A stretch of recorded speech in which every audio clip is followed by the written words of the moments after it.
क्या आईआरडीए किसी के दबाव में काम कर रहा है और क्या उसके ऊपर किसी ने प्रेशर बना रखा है जो ये आईआरडीए निर्णय लेने वाला है? क्या दोस्तों कुछ कंपनियां, प्राइवेट इंश्योरेंस कंपनियां एलआईसी एजेंट्स और एलआईसी के मैनेजमेंट के अंदर मतभेद और दरार डालना चाहती हैं ताकि वो उसका फायदा उठा सके? और क्या दोस्तों आईआरडीए सिर्फ नाम का रह गया है लेकिन काम कोई और कर रहा है?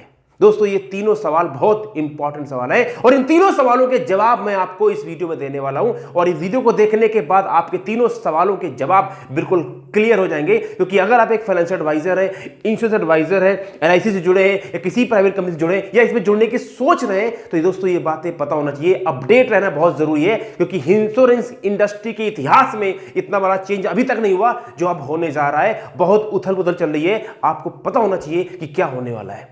दोस्तों इससे पहले मैं वीडियो की शुरुआत करूं, मैं आपको कुछ बातें बिल्कुल क्लियर कर देना चाहता हूं। मैं दोस्तों आईआरडीए का आदमी नहीं हूं, मैं आईआरडीए का एजेंट नहीं हूं, ना मैं एलआईसी का एजेंट हूं, ना मैं किसी प्राइवेट इंश्योरेंस कंपनी का एजेंट हूं और ना ही मैं बीजेपी, कांग्रेस, आम आदमी पार्टी, समाजवादी पार्टी, बसपा, फला मैं किसी पार्टी का कोई आदमी नहीं हूं। तो फिर मैं कौन हूं? दोस्तों मैं एक एंटरप्रेन्योर हूं, मैं बिजनेस कोच हूं, मैं सेल्स कोच हूं, मैं ट्रेनर हूं और मैं एक ऑथर हूं। मैं ये क्यों बना रहा हूं? क्योंकि मैं फाइनेंशियल इंडस्ट्री से जुड़ा हुआ हूं और मुझे एक बात मालूम है कि हिंदुस्तान जैसे इकोनॉमी जो डेवलपिंग देश है उसकी जो बैकबोन है अर्थव्यवस्था की वो है फाइनेंशियल मार्केट और रियल एस्टेट इंडस्ट्री। और इसीलिए इस इंडस्ट्री को हेल्प करने के लिए, एजेंट्स की हेल्प करने के लिए दोस्तों मैं अपना टाइम लगा रहा हूं। तो अगर आप जो भी कमेंट्स करेंगे मैं स्वागत करूंगा, लेकिन पहले सोच लेना कि मेरी जो इंफॉर्मेशन है वो किसी एक की तरफ नहीं है। ओके, तो थैंक यू वेरी मच, आप यहां पे आए हैं। अगर पहली बार आए हैं तो सब्सक्राइब कर लीजिए, इस चैनल को घंटी बजा दीजिए और अपना कमेंट्स जरूर दें, लिखें अपने मत। क्योंकि जो आप कमेंट्स करते हैं दोस्तों वो यूट्यूब में पूरी जगह फ्लोट होते हैं और आपको नहीं पता कि आपकी आवाज कहां तक पहुंच सकती है। दोस्तों आपकी आवाज में एक दम है, उस आवाज को उठाइए, आपका अधिकार है। तो जरूर कमेंट्स करें और अगर आप आते रहते हैं बार बार तो भी दोस्तों मैं आपका स्वागत करता हूं। थैंक यू वेरी मच, आप इसी तरह से आते रहें। आइए दोस्तों बात करते हैं, सबसे पहले बात करते हैं कि 5 ऐसे बड़े बदलाव जो आईआरडीए कभी कर सकता है। तो सबसे बड़ा बदलाव दोस्तों आपको पता होगा कि पोर्टेबिलिटी, यानी इंश्योरेंस कंपनी जो है, जो आपने पॉलिसी दी है एज ए एडवाइजर, तो दोस्तों आपका जो कस्टमर है वो आपको हटा सकता है एज ए पोर्टेबिलिटी, यानी कस्टमर अपना एजेंट बदल सकता है। ये बदलाव ऑलमोस्ट होने वाला है। दूसरा दोस्तों बदलाव क्या हो रहा है, कमीशन कम होने की बात चल रही है, 20% बात चल रही है, ये हो सकता है। तीसरा बदलाव क्या हो सकता है दोस्तों कि पॉलिसी एक्सचेंज, यानी जितनी भी इंश्योरेंस कंपनी है, जितने भी प्लान लॉन्च करेंगे वो सब एक्सचेंज पर रजिस्टर होने चाहिए ताकि एज ए एडवाइजर आप उनको सेल कर सके। आपके पास में सारी इंश्योरेंस कंपनी सेल करने का राइट होगा। और चौथा बदलाव जो मैंने बताया कि आपके पास अभी तो कह रहे हैं 4 कंपनियां, लेकिन आप मान के चलिए फ्यूचर में आपके पास सारी इंश्योरेंस कंपनी का अधिकार होगा। और 5वां बदलाव जो अभी तक आईआरडीए ने बात नहीं करी लेकिन ये मैं कह रहा हूं दोस्तों, 5वां बदलाव आएगा क्रांति लेके, पूरी इंश्योरेंस इंडस्ट्री नहीं भारतवर्ष की पूरी फाइनेंशियल मार्केट में तहलका मचा देगा। वो ये होगा दोस्तों कि एक इंश्योरेंस एडवाइजर, आप जैसे लोग, वो कोई भी financial product, insurance, real estate, mutual fund, car insurance, health insurance, stocks, PPF, NSC, प्रधानमंत्री, जितने भी फाइनेंशियल प्रोडक्ट्स हैं, सोना चांदी, जितने भी इन्वेस्टमेंट्स है, फिजिकल डीमैट व्हाटएवर, वो सब आप बेच पाएंगे। क्योंकि इंश्योरेंस एडवाइजर हिंदुस्तान में 15 लाख की तादाद में है, सबसे ज्यादा लोग हैं और आप लोग पूरी इंडस्ट्री को बदल सकते हैं। ये फ्यूचर में चेंज आएगा। आप मेरी बातों को यकीन नहीं करते तो लिख लीजिए कहीं और देखना 5 से 10 साल में परिवर्तन आएगा या नहीं। अब दोस्तों बात करते हैं कि मैं क्या चाहता हूं और ये फायदा किसमें है सब लोगों का। दोस्तों मैं ये चाहता हूं कि जो भी निर्णय आए वो विन और विन होना चाहिए। मतलब क्या है, आप जीते, कंपनी जीते और कस्टमर जीते, यानी एजेंट जीते, कस्टमर जीते और कंपनी जीते, यानी किसी का नुकसान नहीं होना चाहिए। तो दोस्तों किस हायरार्की में जीतना है? सबसे पहले दोस्तों फायदा आपके क्लाइंट का, आपके कस्टमर का, उसके बाद फायदा आपका और उसके बाद फायदा इंश्योरेंस कंपनीज का। लेकिन दोस्तों अभी यहां पे उल्टा है। अभी दोस्तों क्या होता है, अभी सबसे पहले फायदा होता है इंश्योरेंस कंपनी का, बाद में फायदा होता है एजेंट का और बाद में जो बचता है तो फायदा होता है क्लाइंट का। इसीलिए लोग कंप्लेन करते हैं कि इंश्योरेंस इंडस्ट्री मिस सेलिंग होती है। दोस्तों कस्टमर का दर्द भी ठीक है। तो दोस्तों कैसे कैसे इंश्योरेंस कंपनी का फायदा पहले होता है, एग्जांपल लेते हैं। मान लीजिए आप एक कंपनी से जुड़े हुए हैं, आपने उस कंपनी की इंश्योरेंस पॉलिसी बेच दी, किसी कारण से आप 1 साल अपना आगे टारगेट नहीं चला पाए, तो दोस्तों कस्टमर प्रीमियम पे करेगा इंश्योरेंस कंपनी को, लेकिन इंश्योरेंस कंपनी आप कमीशन में कैची चला देगी, वो कमीशन आपको देगी नहीं। बोलेगी आपका टारगेट पूरा नहीं हुआ, चाहे लाइफ का हो या हेल्थ इंश्योरेंस का हो। दोस्तों कई लोगों ने मुझे बताया है कि अभी भी उस हेल्थ इंश्योरेंस कंपनी का वो सामान पॉलिसी बेच रहे हैं लेकिन टारगेट पूरा नहीं हुआ, तो दोस्तों उस हेल्थ इंश्योरेंस कंपनी ने उस एजेंट का कमीशन रोक दिया। और दोस्तों अमाउंट कितना, लाखों में। ये मन की मर्जी है भाई। तो मतलब क्या है, हिंदुस्तान में आज भी जो नियम कायदे बने हैं वो इंश्योरेंस कंपनी के फेवर में है। तो दोस्तों पहले यहां पे इंश्योरेंस कंपनी जीतती है, इसीलिए सारी कंपनियां प्रॉफिट में है। अब थोड़ा प्रेशर पड़ा है हेल्थ इंश्योरेंस वालों के ऊपर। जब से कोविड आया था तो क्या हुआ, आप प्रीमियम ले रहे हो, पैसा ले रहे हो और क्लेम धड़ल्ले से मना कर देते हैं लोग, राइट। तो ये दोस्तों इसका उल्टा होना चाहिए। एक बात और आप कान खोल के सुन लीजिए, हेलो सुन लीजिए कान खोल के, आपका कोई सगा नहीं है, आपकी कोई इंश्योरेंस कंपनी संगी नहीं है। अगर कोई आपका सगा है तो आपका क्लाइंट है वो, क्योंकि आपको इंश्योरेंस कंपनी पैसा जब देगी जब आपका क्लाइंट आपसे पॉलिसी कराएगा। या सुनो, आप कितनी मेहनत करते हैं, बिजनेस नहीं है, कोई कंपनी कमीशन देगी आपको? नहीं। इसीलिए आपको अपने कस्टमर का ख्याल रखना है। अगर कस्टमर को आप जीत जाओगे तो इंश्योरेंस कंपनी वाले आगे पीछे पीछे आएंगे। जिसके पास बिजनेस है वो राजा है, चाहे कोई भी बिजनेस हो, चाहे रियल एस्टेट हो या इंश्योरेंस हो, जो मर्जी हो। इसलिए आपको फोकस कहां करना है, अपने कस्टमर के ऊपर। तो आपको भी जो परिवर्तन हो रहे हैं आपको बोलना है कि ऐसी पॉलिसी आनी चाहिए जिसमें कस्टमर का फायदा हो। कस्टमर का फायदा होगा दोस्तों तो आपका फायदा होगा और बाद में कंपनी का फायदा होना चाहिए। मैं ये चाहता हूं। अगर इस बात से आप सहमत करते हैं तो जरूर कमेंट्स में जाके मुझे बताइएगा कि हां जी रवि जी, ये जो बात आप कह रहे हैं डंके, मैं सारी बातें डंके की चोट पे कहता हूं, राइट। आप भी बोलिए मैं इस बात को डंके की चोट पे एग्री करता हूं। अब दोस्तों बात करते हैं, क्या आईआरडीए के ऊपर कोई पॉलिटिकल दबाव है? क्या जो रूलिंग पार्टी आज जो सत्ता में पार्टी है, क्या वो आईआरडीए के ऊपर अपना पॉलिटिकल प्रेशर बना रही है क्या, या बना सकती है? तो दोस्तों इसके ऊपर चर्चा करते हैं। दोस्तों आप भी जानते हैं कि एलआईसी ऑफ इंडिया जो है वो भारत के अंदर पूरे इंश्योरेंस मार्केट को डोमिनेट करती है। 70% बिजनेस उनके पास है। और आप भी जानते हैं कि एलआईसी के अंदर भारत सरकार का हिस्सा है, जिसको वो डिसइन्वेस्ट करना चाहती है। इसलिए वो आईपीओ लेके आए। उनकी पॉलिसी क्लियर है कि भारत सरकार के पास जो संपत्ति एसेट्स है उसको मार्केट में वो बेचना चाहती है और पैसा इकट्ठा करना चाहती है। अब वो सही है गलत है इसके बारे में कभी और चर्चा करूंगा, उसका आज का टॉपिक नहीं है।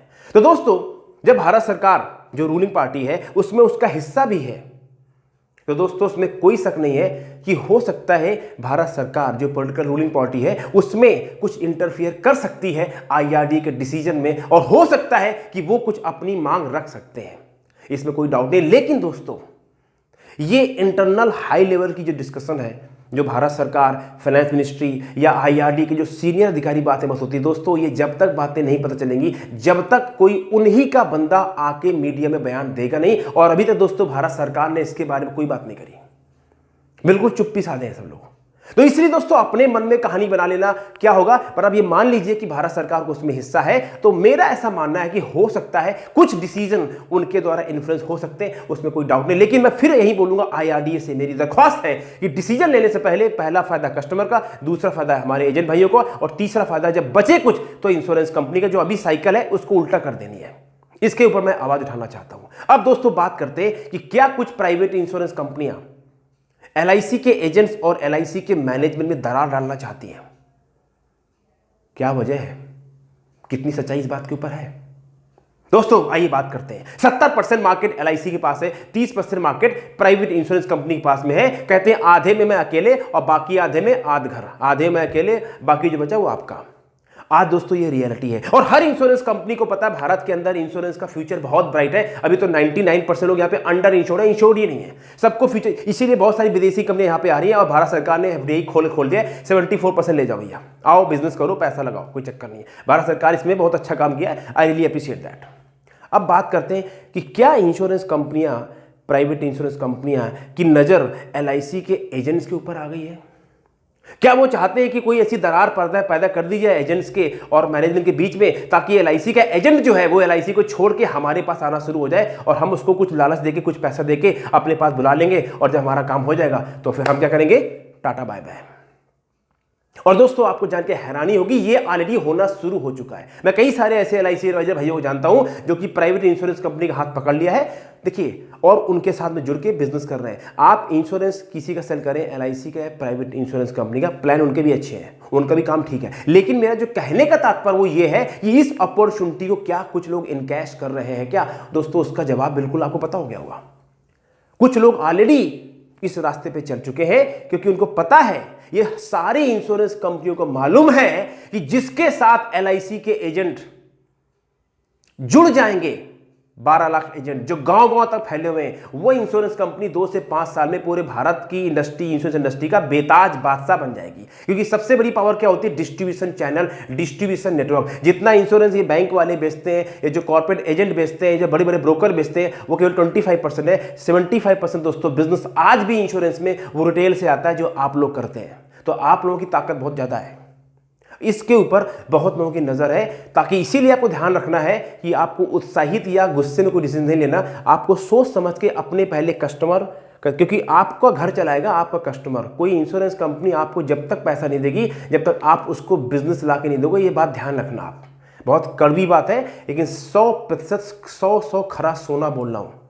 कस्टमर है तो आप हैं, बरोबर है? तो दोस्तों हो सकता है कुछ कंपनियां ऐसा सोच रही हों, और अभी अगला वीडियो में बनाऊंगा आगे, बहुत ज़बरदस्त न्यूज़ आई है इस इंडस्ट्री में कुछ घोटाले को लेके, आने वाले टाइम में वीडियो जरूर बनाऊंगा। अब दोस्तों तीसरी बात करते हैं। तीसरी बात यह है कि क्या आईआरडीए सिर्फ नाम का रह गया है और काम पीछे से कोई और कर रहा है? यानी क्या आईआरडीए सिर्फ स्टेटमेंट दे रहा है और डिसीजन जो है वो कहीं और हो रहे हैं? कहीं ऐसा तो नहीं है दोस्तों। अगेन इस बात पे बोलूंगा, उसमें कोई दो राह नहीं है। जो पार्टी रूलिंग होती है, IRDA, reserve bank of India RBI, try telecom regulator authority of India, SEBI stock exchange board of India, ये जितने भी रेगुलेटर हैं, ये हैं तो इंडिपेंडेंट अथॉरिटी। लेकिन दोस्तों इनको नियुक्ति कौन करता है? Even chief justice of India, दोस्तों इनको नियुक्ति जो होती है वो भारत सरकार के ही अंतर्गत आती है। कहीं ना कहीं तो है, प्रोसेस है, बट कहीं ना कहीं तो उसमें इन्फ्लुएंस रहता ही है ना। तो दोस्तों ये मान के चलिए, मैं नहीं कह रहा हूं कि सरकार का इसमें इंटरफेयर होगा, लेकिन एज ए नागरिक मैं एक अजम्पशन कर रहा हूं कि दोस्तों जिसकी लाठी उसकी भैंस, जिसके हाथ में पावर है, जिसके हाथ में लाठी है, भैंस उधर जाएगी, ये मान के चलिए आप। लेकिन आईआरडी के अंदर भी जो लोग बैठे हुए हैं, वो लोग भी आईएएस, बहुत हाई लेवल के इंटेलेक्चुअल पढ़े लिखे लोग होते हैं, उनके पास भी राइट्स एंड पावर होती है। तो ऐसा नहीं है कि 100% एकदम जो सरकार बोल देगी वो हो जाएगा, क्योंकि सरकार को पता है कि सरकार चलती कैसे है, आम जनता के दम से चलती है, राइट। और मेरा ऐसा मानना है कि जो भी निर्णय आएगा वो सबसे पहले कस्टमर के फायदे की बात होनी चाहिए। मैं इस बात पे 100% एग्री करना चाहता हूं, और आप भी इस बात को मान लीजिए कि जो भी निर्णय आए, अगर वो कस्टमर के फेवर में है और उसके बाद फेवर में आपका है, तो आप खुश हो जाइए। इंश्योरेंस कंपनी कभी ना घाटा हुआ है ना होगा, वो अपनी मर्जी से क्लेम देते हैं, अपनी मर्जी से नहीं देते हैं, जिसका मर्जी देते हैं, जिसका मर्जी नहीं देते हैं। बाद में लोग केस लड़ते रहते हैं, यहाँ जाओ वहाँ जाओ, कुछ दिन में आदमी हार थके बैठ जाता है। आखिरी में अगर कोई इंश्योरेंस कंपनी से लड़ता है तो वह एजेंट, जो आप लोग हैं, जो किसी को क्लेम दिलाता है तो वह आप लोग। और इसीलिए मैं चाहता हूँ कि आप लोग एक बार अपने लिए, I want to salute you all, okay? Because you people really work very hard. तो दोस्तों मैंने इसमें आपको 3 बातें बताई। नंबर 1, परिवर्तन क्या 5 होने वाले। नंबर, मैंने 3 क्वेश्चन पर पर्दा डालने का प्रयास किया। पहला, क्या पॉलिटिकल प्रेशर है। नंबर 2, कि क्या कुछ कंपनियां आपके एजेंटों और एलआईसी के बीच में मतभेद डाल रहे हैं, और क्या आईआरडीए वाकई सिर्फ नाम का रह गया है या कुछ काम खुद कर रहा है। दोस्तों उम्मीद करता हूँ ये आपको अच्छा लगा होगा। अगर आपको अच्छा लगा है तो सब्सक्राइब कर लीजिए, कमेंट्स करें, जरूर बताएं, और अपने भाइयों को भेजें, ताकि जो मैंने इसमें साइकोलॉजी, जो आपको मैंने पॉइंट दिए हैं, उस चीज से आप भी कनेक्ट होके कस्टमर का फायदा पहले, बाद में फायदा आपका, फिर फायदा इंश्योरेंस कंपनी का। उम्मीद करता हूं दोस्तों आगे ही बनाने वाला वीडियो कोल्ड कॉलिंग के ऊपर बहुत जल्द आएगा। कोल्ड कॉलिंग के डर को कैसे जीतना है, ऐसा वीडियो बनाऊंगा कोल्ड कॉलिंग के ऊपर कि दोस्तों कभी जिंदगी में डर आपके पास नहीं आएगा। यानी कोल्ड कॉलिंग के डर से आप तो नहीं डरोगे, डर कोल्ड कॉलिंग का आपसे डरेगा। ऐसा वीडियो बनाऊंगा, धैर्य रखिए, इसी महीने आएगा। Thank you very much. और हाँ, एक काम और, आप लोग काम करना बंद मत कीजिए, पॉलिसी बेचते रहिए, फ़ोन कॉल करते रहिए, मीटिंग करते रहिए, क्योंकि पैसा जब भी आएगा जब आप इंश्योरेंस कंपनी को बिजनेस देंगे। इसलिए लगे रहे, काम करना बंद नहीं करना, काम करते रहना है और काम करने के साथ साथ अपने कान नाक खुले रखने हैं, ध्यान रखना है कि मार्केट में चेंज क्या हो रहा है। फिर दोस्तों बहुत जल्दी हाजिर होगा आपके साथ में नई अपडेट्स लेके। Thank you very much, take care, God bless.